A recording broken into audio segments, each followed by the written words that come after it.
Good morning and welcome to ETX Covered. I'm David Littman. You remember the 2020 election, right? It feels like it just happened. The record-breaking turnout, the wait to determine who the president was going to be, the lawsuits, the assault on the Capitol, it's all still very fresh in our minds. But just like that, 2022 is upon us. Not election day anyway, not quite yet. It's still 570 days out. But the campaigning has begun.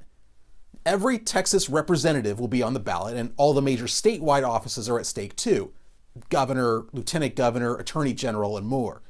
Depending on how long redistricting takes, candidates have until December 13th to file. But yes, we already know some of the contenders. Two Democrats have started their statewide campaigns for the next election, and we'll hear from them both. Mike Collier ran in 2018 for lieutenant governor, and he's back to take on Dan Patrick once again. Mike, thanks for joining us here on ETX Covered. Very happy to be here, David. Thank you. So let's start here. What drew you to want to get back in and take on Dan Patrick in 2022?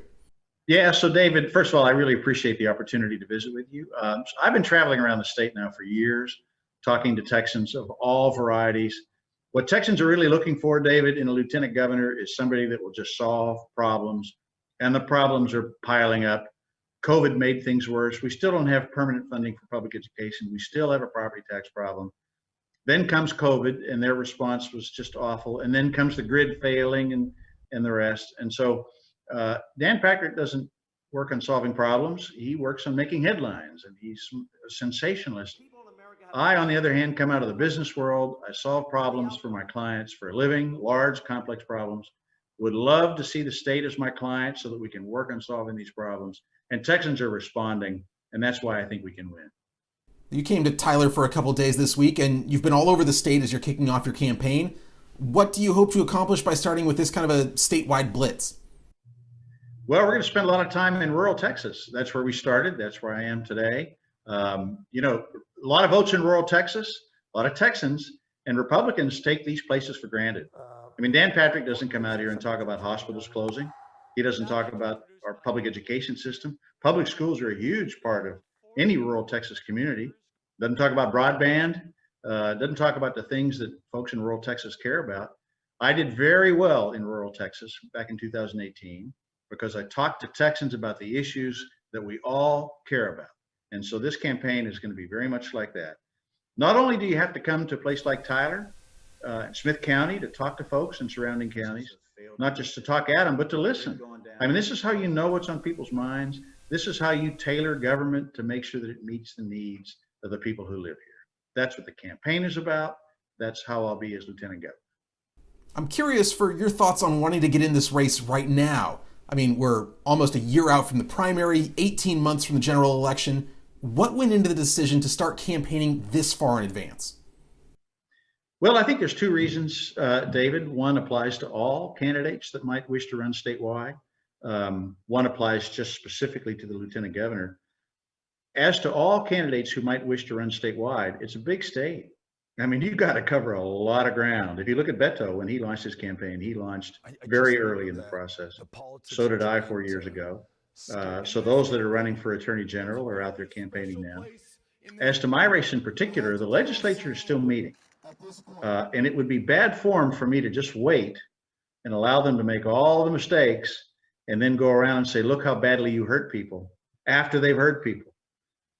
I think I have a moral obligation to get out there now and tell them, if you do these things, I'm going to campaign against you and beat you. And maybe they'll do the right thing by Texas. If you're running for lieutenant governor and you're worried first and foremost about the state, about public schools, about teachers, about retired teachers, about young men who are in prison who shouldn't be, worried about hospitals closing. You don't want to wait and hope that bad things happen so that you win your election. You want to get out there and fight and make sure that good things happen in the legislature. And I hope Dan Patrick and the others listening, it's not too late to do right by Texans.